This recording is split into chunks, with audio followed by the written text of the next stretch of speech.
What happened? Bakit as is, status quo? What do you think happened? Ang ugong over the weekend. First, only to God's grace. Okay, so the 2 weeks na binubuo ito and they were asking me, na-expect na yung ibang pressure. Okay. Pero I have to admit, grabe yung pressure. And to all of you, lalo sa mga mahal namin sa media, read between the lines. Read between the lines. Any pressure, negative or positive, please read between the lines. What pressure? Pressure na kumalas. Who called? Alam naman Who ng lahat. lobbied? Alam naman ng lahat. So, ang aking inuulit na message, we're here to collaborate. So, interdependence with the judiciary and the executive. Wala namang problema sa judiciary, but with the executive, we want to collaborate. Ano yung, especially because of the crisis, gugutom na talaga mga tao talagang nawawalan na ng trabaho. I don't blame them for trying, but mas marami nasasaktan habang tinatry. Tapos yun nga, katulad ng NBI, kagabi lumabas, may talaga, gunpowder. So nagsisinungaling talaga sa presidente. So there's a lot of lies, deception, miscommunication ongoing. Okay. But yung members namin, we say we'll hold together. Manipis talaga, kaya grabe yung pang-intriga, grabe yung pakiusapan. May attempt kanina dun sa committees. Having said that, we're all professionals and I don't blame the minority. Nung nasa minority kami, gusto rin namin maging majority. Diba? So ang tinutulay ko is that basta dun lang tayo sa tama pare-pareho, we're willing to work with you. Pero yung hahawakan nyo kami sa liig or magdidikta, especially kung papunta tayo sa changing the constitution, medyo malabo kami sumama. How does that feel like?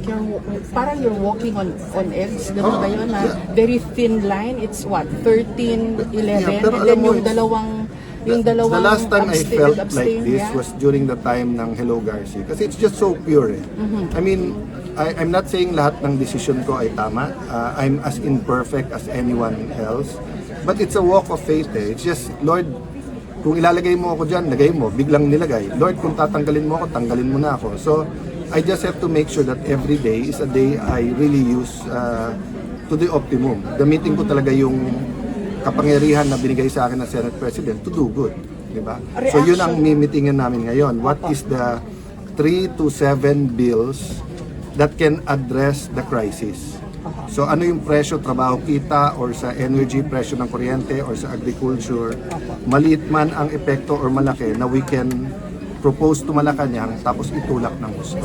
But can I medyo hindi lang kasi na-pick up because it was just one of my vlogs naman. Naparating sa akin na maraming nakapending na bagong taxes, and this is normal sa mga economists pagka ganito na may threat ng stagflation, nagmo-move sila for new taxes. Ang sabi ko, we will be open but only if mag-order muna sila ng 10% saving sa buong gobyerno. Ipakita muna natin sa tao bago natin singilin ng mas mataas na tax. Dalawa.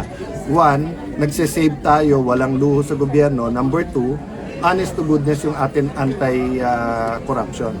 Diba? Kasi kung mag-new taxes ka, tapos ang mangyayari, tingin nila binubulsa, or mag-new taxes ka, pero tingin nila, pag tinignan, marami pang luho sa budget, hindi susuportahan ng tao yun. The problem is economic spending is down. Yes. So the economy is really not moving at all. It's the first time, siguro after World War II, na nagkasabay-sabay. Oil, fuel, fertilizer, geopolitical tension. So, tapos tayo kasi, 3-4 ang tama. Bakit? Marami tayong OFW So each and every one na kailangan umuwi, walang sweldo yon. Pag uwi, wala na rin remittance iyon. Okay. Tapos nung tinamaan ng Bahrain at Qatar sa LP sa gas, ang byproduct nun, urea, which is fertilizer, na ang biggest is India. So hindi naman basta't mag-export. So mataas na, mahirap pang kumuha. So ano na what do you call this?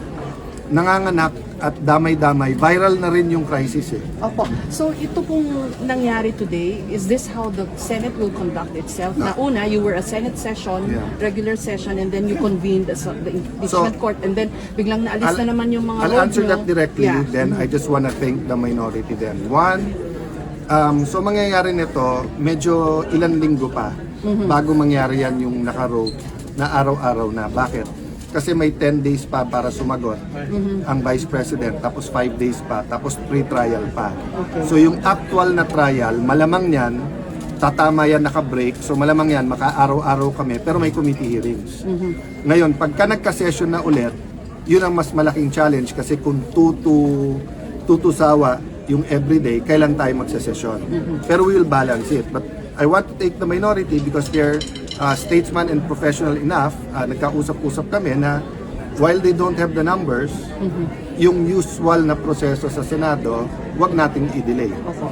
For the record Senate po. President Cayetano, if we reverse engineer what happened nung Wednesday, tama ho ba na kulang ng communication between the GSIS and the Senate? Hindi kulang.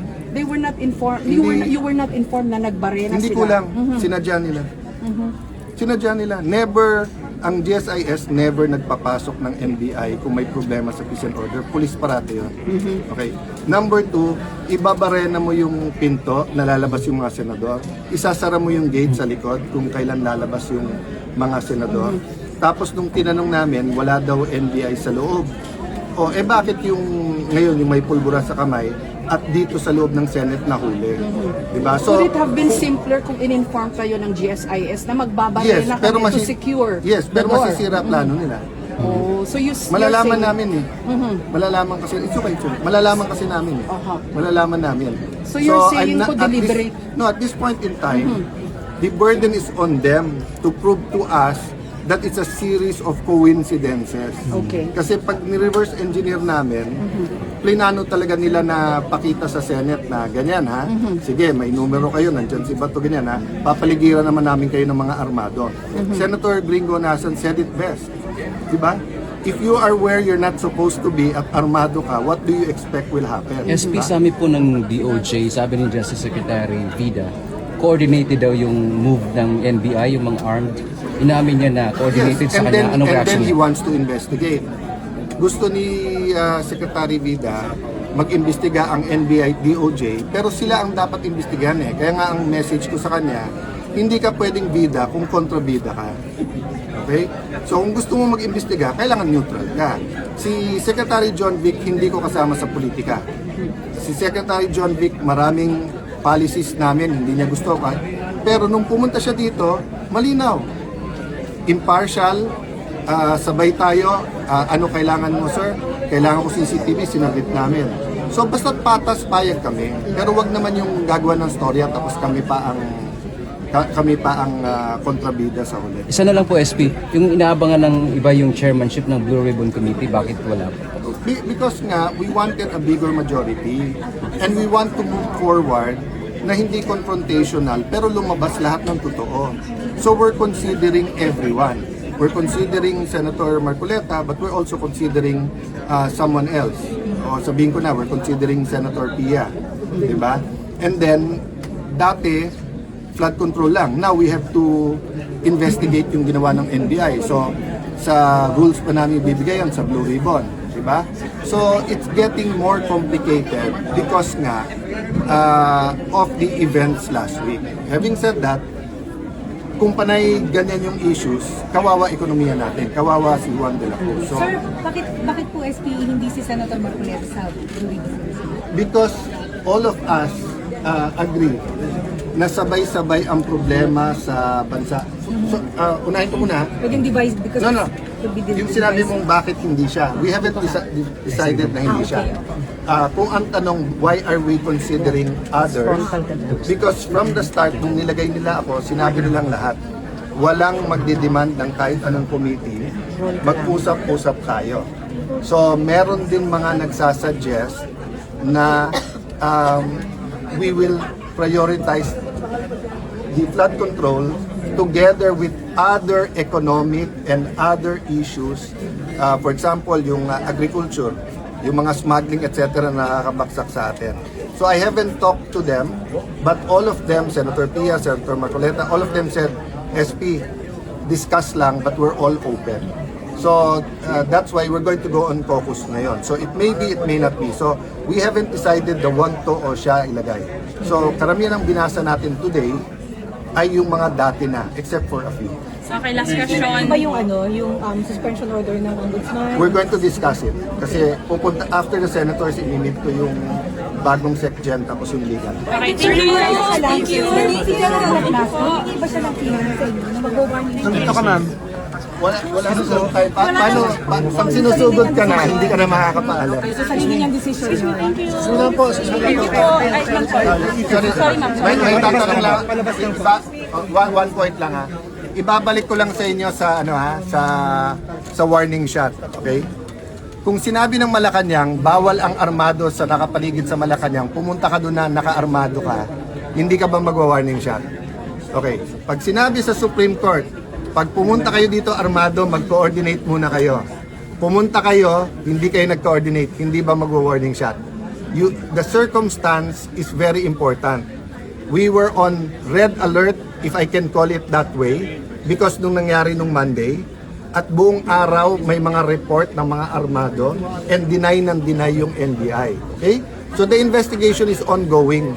Pero yung maglabas na ng mga talking heads, yung mga nagsasalita na hindi dapat ng warning shot, napakadelikado. Pati ang PNP ha, yung general na yon, napakadelikado nung sinasabi niya.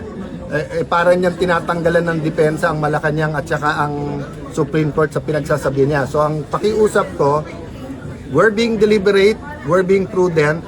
Ingat kayo mga law enforcers kasi yung sinabi nyo, babalik din sa inyo. Yung time na kailangan nyo ng suporta dahil dinidepensa nyo yung bansa, binigay namin. So now na may dumepensa sa Senado, mag-ingat-ingat kahit inuutusan kayo. Okay, thank you.